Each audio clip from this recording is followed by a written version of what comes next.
So the potentially catastrophic escalation of the Russia-Ukraine war, Kiev is now alleging that Moscow deployed an intercontinental ballistic missile against Ukraine. Now Russia, for its part, has remained pretty tight-lipped and has refused to comment on the Ukrainian claim.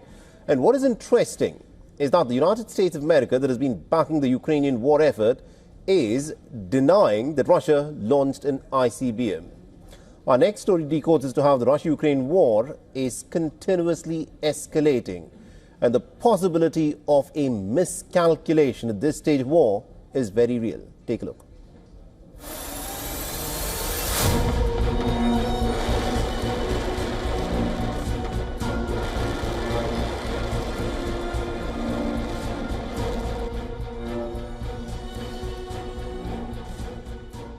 A chilling escalation in the Ukraine war.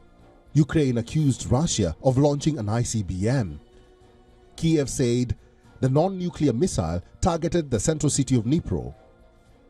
President Volodymyr Zelensky accused Moscow of turning Ukraine into a testing ground for advanced weaponry. He is so afraid that he uses new missiles and he searches the world for other places to find weapons. In Iran, in North Korea. Today there was a new Russian missile. All the characteristics, speed, altitude of an intercontinental ballistic missile. An investigation is currently underway.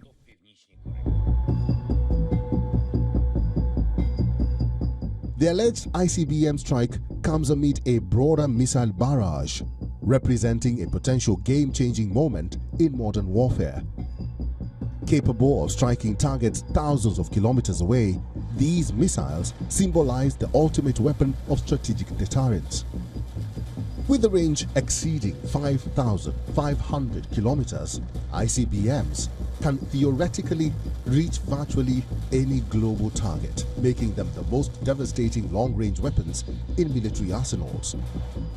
The US, Russia, China, France, India, UK and North Korea are the only countries known to have operational ICBMs. Russia and US have the biggest stockpile of these missiles that can carry nuclear warheads and hit any target on the planet.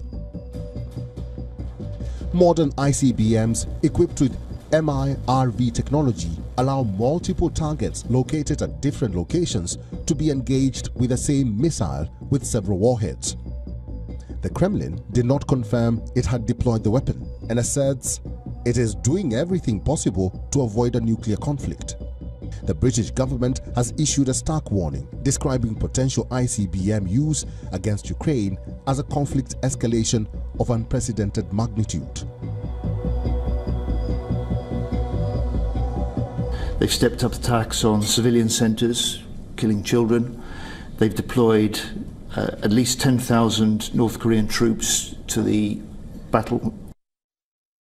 And there are unconfirmed but media reports today of Russia firing a new ballistic missile into Ukraine, which we know have been preparing for months. Every now and then they are raising the issue of nuclear doctrine and nuclear retaliation, etc., etc. So they are playing a nuclear gamble. Whether they really mean it, it's very hard to foresee. We don't see in their heads. We only know that this is irresponsible.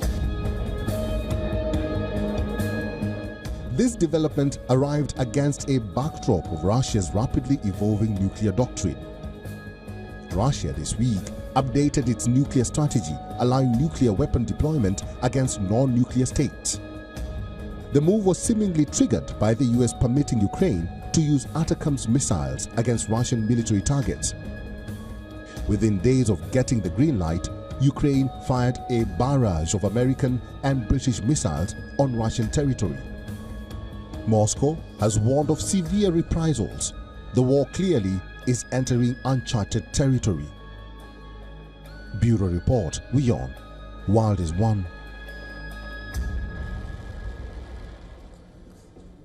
All right, now for more insights in this, we are joined by retired Lieutenant Colonel Daniel Davis, who's a military expert and also the host of Daniel Davis Deep Dive on YouTube. He's joining us live on this broadcast. Now, Colonel Davis, this is an interesting and a pretty dangerous escalation in terms of how things are panning out. But what is also interesting is that there's no confirmation as to what really has happened. Ukraine claims that Russia fired an intercontinental ballistic missile at its city of Dnipro. The Russians have remained tight-lipped, but interestingly, the United States of America says that Russia may not have fired an ICBM. What's your reading of the situation? Well, obviously, it's still a lot of chaos and uncertainty and shrouded in mystery, but there have been a couple of reported video evidence of the incoming warheads. And at least from those short clips that we can see, it does have some of the characteristics similar to an ICBM, which is a missile that flies over its target and then at a certain altitude deploys additional submunitions. In the case of actual warheads, according to many of the experts, this particular missile had up to 24 additional warheads, and we saw a lot of that would appear to be multiple warheads striking in the different areas. Some of these are even maneuverable. So what it does, it doesn't change anything because we've already known that Russia has these ICBMs. We know they have multiple warhead missiles. We have the same thing. But what it does show is that Putin is serious about when he says if the West escalates by allowing long-range weapons into his country, he said he would take, quote, appropriate countermeasures. And I think that we already know earlier this week, he officially lowered the threshold for the use of nuclear weapons. And by showing this nuclear capable missile in a conventional role on the ground here, I think it is a very strong signal that he means what he says. And if these long range strikes by the West continue into Russia, and especially if they hit something, it is not unthinkable that he could escalate and use those missiles to strike Western targets outside of Ukraine. And then, of course, you had a huge possibility of an escalation.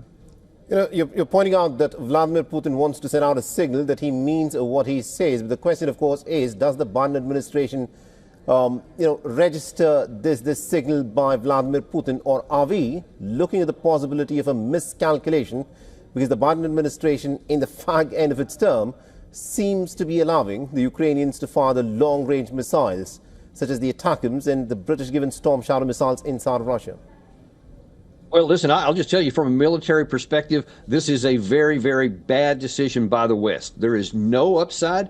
There is literally no chance that this could have, even if it was successful, even if the ATACMS missiles and the Storm Shadow missiles actually got to their targets, defeated Russian air defenses, which allegedly they did not. Apparently, most, if not all of those missiles were actually intercepted. And at least according to the Russians, none of them have actually struck targets. We've not seen any battle damage assessment to the counter. But if they actually get through, then then the whole network, the whole thing changes. So the question is, why does the U.S. want to take a risk after nearly 3 years of war and all these different weapon systems that we've inserted over the years have not changed anything on the ground? Why 2 months before a new administration comes in with a diametrically opposed desire to achieve peace and to find a negotiated settlement, would the outgoing administration risk escalation by these missiles and also these landmines, which they also just authorized for the first time? It raises lots of disturbing questions, and you talk about miscalculation. I mean, that could start in Washington, D.C., and we really need to get this under control quickly. All right, we'll have to leave there. Thank you very much indeed, Colonel Davis, for joining us and getting his dark perspective there. Thank you. For all the latest news, download the WION app and subscribe to our YouTube channel.